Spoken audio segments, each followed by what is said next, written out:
Halina't matuto kay Ginoong Tenorio! Magandang umaga sa inyong lahat. Ngayong araw ay pag-uusapan natin ang kahulugan ng epiko, ang mga elemento nito, pati na rin ang mga katangian na dapat taglay ng isang epiko. Kung handa na kayong matuto ay halina't matuto na tayo kay Ginoong Tenorio. Ano nga ba ang epiko? Ang epiko ay isang uri ng panitikan na tumatalakay sa kabayanihan, pakikipagsapalaran, at pakikipagtunggali ng pangunahing tauhan. Ito ay karaniwang nagtataglay ng mahiwaga at kagilagilalas o di kapanipaniwalang mga pangyayari. Ang pangunahing tauhan sa isang epiko ay nagtataglay ng katangiang nakahihigit sa karaniwang tao. At kadalasan, siya ay buhat sa lipi o lahi ng mga Diyos at Diyosa. Ang salitang epiko ay galing sa salitang Griego na epos, na nangangahulugang awit. Ngunit ngayon, ito ay tumutukoy sa pagsasalaysay sa kabayanihan. Ito ay maaaring sinasaliwan ng instrumentong pangmusika, o minsan naman ay wala. Ito ay binibigkas ng patula, pasalita, o paawit. Ang epiko ay kwento ng mga bayaning maalamat o historikal.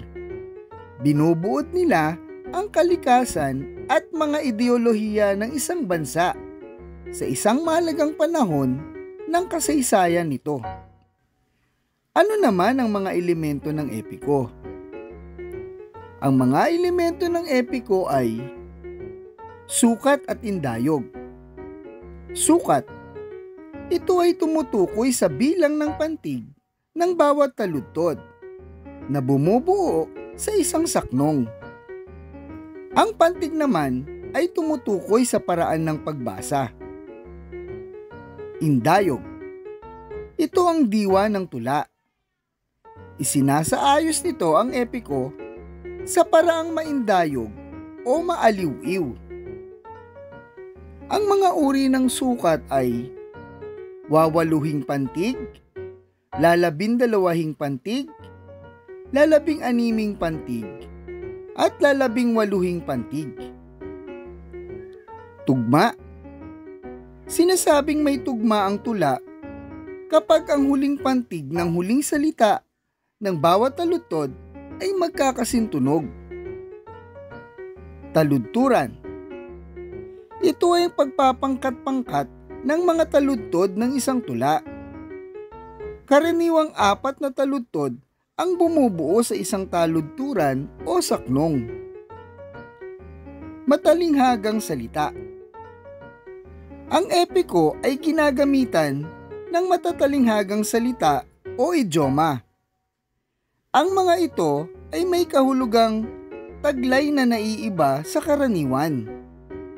Dito wirang nagbibigay ng kahulugan ang mga idioma. Halimbawa, ilaw ng tahanan, na ang kahulugan ay ina. Ibaon sa hukay, na ang kahulugan ay kalimutan.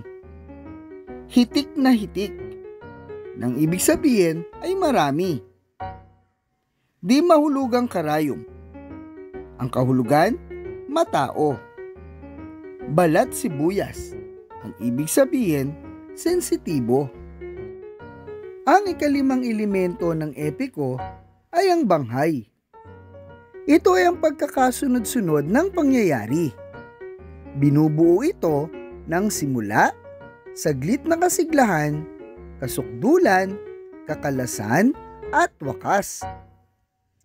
Tagpuan.